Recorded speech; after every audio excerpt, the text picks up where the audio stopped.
Prince, उठो, 8 बज गए। मैं तुम्हारे लिए गर्मा गर्म कॉफी बना के लाती हूँ, तब तक उठ जाना, ठीक है?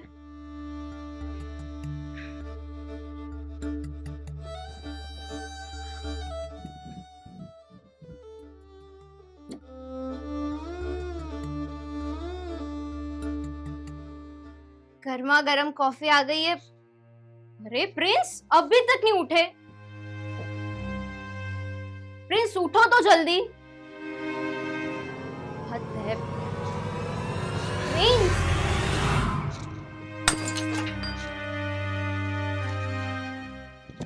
Prince, Prince, Prince, Prince, Prince उठो ना।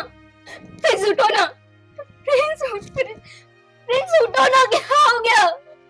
प्रिंस क्या हो गया?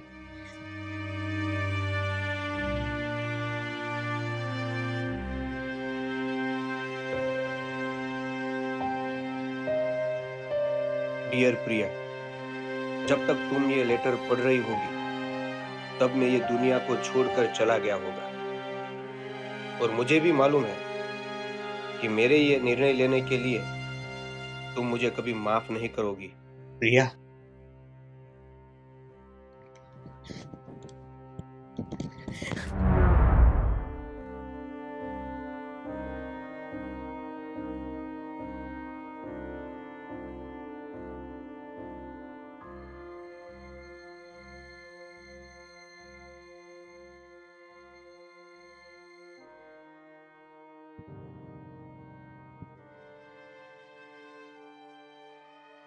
मैं ऐसा डिसीजन लेने के लिए मजबूर था प्रिया।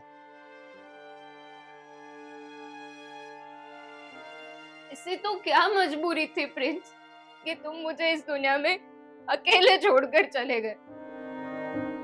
लॉकडाउन में समझ आ गया था कि अब तक जो पैसा कमा कर उड़ाता था वो सब गलत था। मुझे ब्रांडेड का शौक था, महंगे महंगे कपड़े पहनना, महंगे महंगे शूज।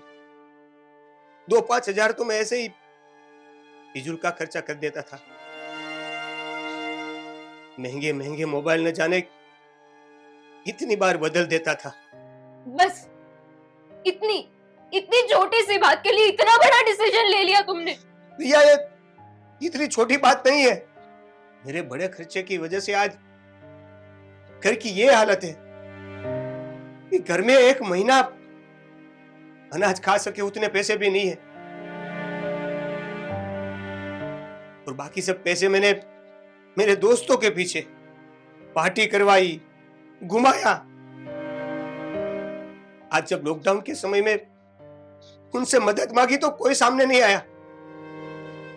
और बाकी सब लोग हाथ उठाकर चले गए।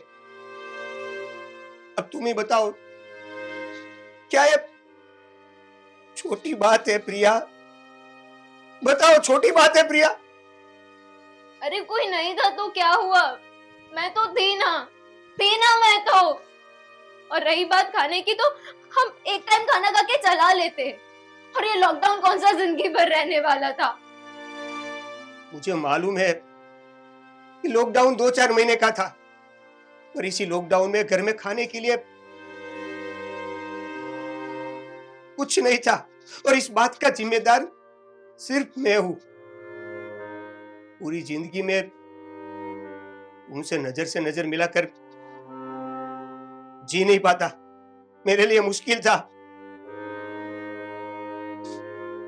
और इसलिए डिसीजन लिया। अगर बात घर में 1 महीने चल सके उतना अनाज नहीं है तो उसके लिए तो मैं भी जिम्मेदार हूँ। तुमने अगर गलत जगह पे पैसे खर्च किए तो मैंने भी फिजूल के खर्च किए हैं। हर महीने 2-3 बार शॉपिंग जाना, बड़े बड़े मॉल्स में जाना, महंगे महंगे डिनर्स करना, और चाहे कुछ भी हो जाए हर संडे को हमारा साथ में मूवी देखने जाना। ड्यूटी के खर्चे वो तो अलग ही। नहीं नहीं प्रिया, ये सारी परिस्थितियां मेरे कारण हुई है। मैं घर में पापा को कॉल भी नहीं कर सकता था। पापा ने मुझे बहुत बार समझाया कि बेटा जितनी चद्दर हो उतने ही पैर फैलाने चाहिए, पर मैंने अपने अभिमान में आकर पापा के साथ न जाने बहुत बार गलत व्यवहार किया है।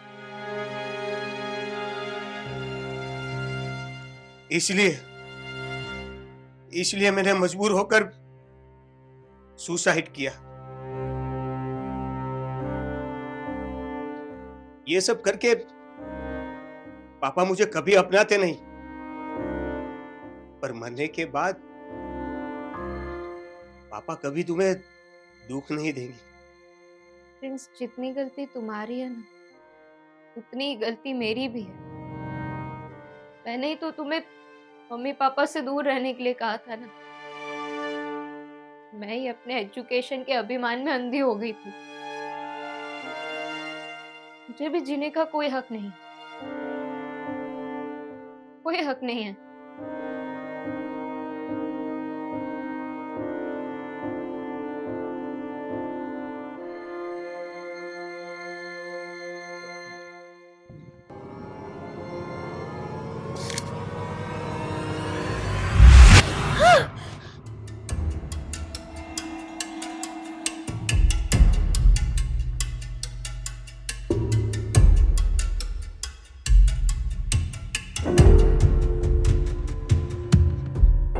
प्रिंस,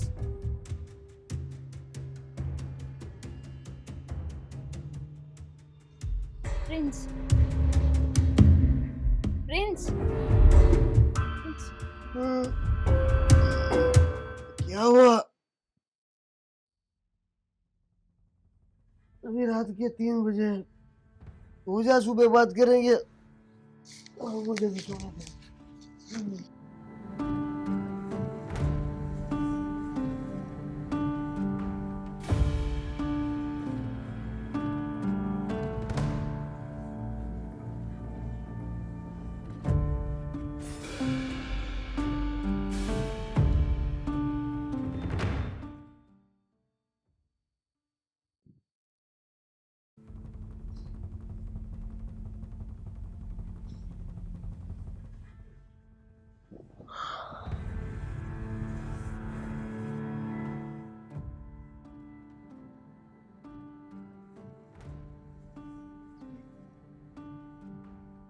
प्रिंस, उठो, 8 बज गए।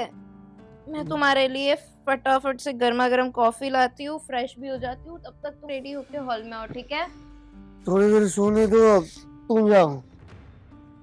मेरे पति देव, ऑलरेडी 8 बज चुके हैं और तुम जब तक फ्रेश हो जाओगे ना तब 9 भी बज जाएंगे।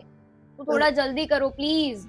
एक काम करो, तुम फ्रेश होके कॉफी बनाओ, तब तक मैं आता हूँ। ठीक है। अरे यार,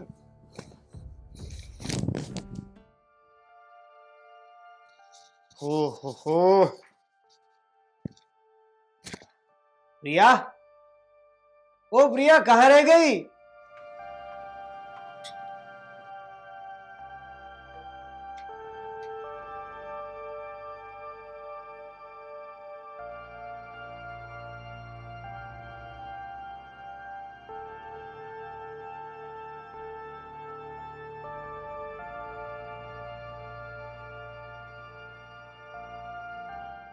आ गई तुम्हारी गर्मा गर्म कॉफी।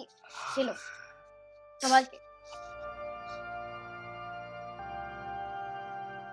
प्रिंस, एक बात बोलूं? नहीं, पहले तुम मुझे ये बताओ, रात को 3 बजे क्या काम था? अ, वो क्या हुआ ना, मैंने सपने में कॉकरोच देख लिया तो मैं डर गई। कॉकरोच? तुम बिबिया भी ना अपने पति को उंगलियों पे नचाती हो और एक छोटे से कॉकरोच से डर जाती हो। अच्छा पतिदेव, मुझे जरा ये बताना, तो मैंने तुम्हें अपनी उंगलियों पर कब नचाया? अरे बाबा, गुस्सा मत करो। देखो मेरी जान, मैं तो मजाक कर रहा था। मजाक कर रहा था सही में। अच्छा ठीक है, बताओ क्या काम था? चलो ना, हम मम्मी पापा को हमारे साथ यहाँ रहने के लिए बुला लेते हैं।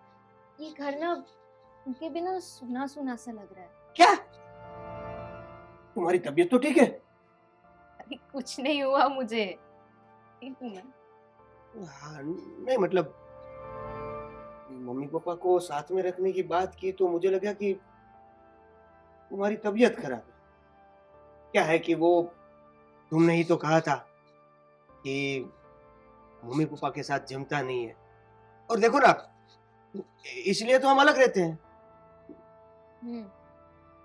कोरोना कोरोना की ये महामारी की वजह से जो लॉकडाउन हुआ है ना, उसने मुझे बहुत कुछ सिखा दिया। पता है, मैं मम्मी से झगड़ती थी, उनसे नाराज रहती थी, मेरी उनसे लड़ाई होती रहती थी। तो ये सब क्यों होता था? क्योंकि मैं एजुकेटेड हूँ।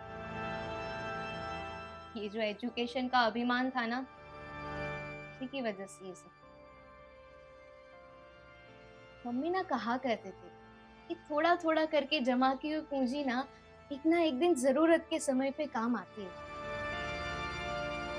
बस मैंने ये बात उस समय समझ ली। तो आज वही थोड़े थोड़े बचाकर जो पैसे होते ना, वो इस समय हमें बहुत काम आते हैं। भैया तुम्हारी बात सही है। मैं भी कई दिनों से ये सोच रहा था कि पापा को कॉल कर लूं, उनसे माफी मांग लूं। तुम्हें पता है, मुझे पापा कहा करते थे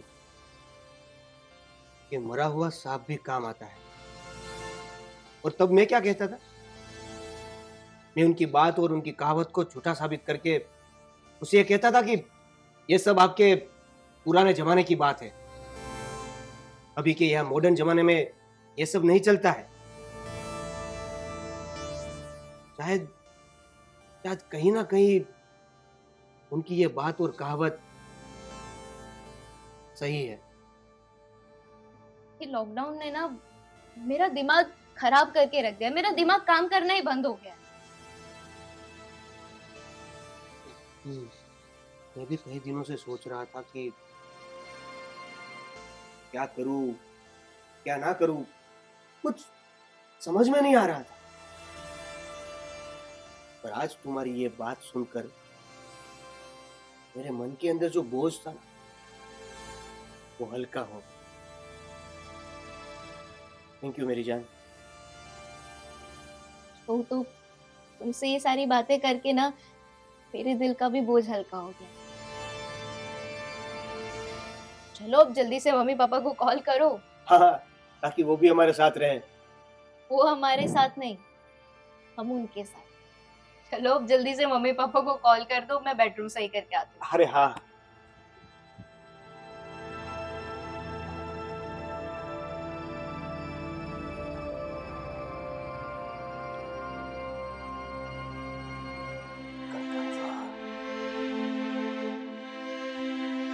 ये लड़का भी ना, इसे कितनी बार बोला है कि सारी चीजें सही से रखा करे, पर नहीं, पता नहीं कब सुधरेगा।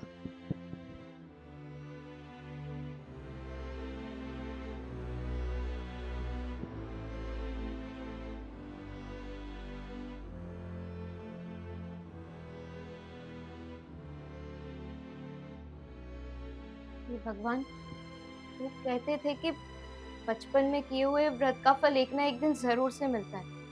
और आपने तो एक ही रात में एक सपना दिखाकर संकेत दे दिया।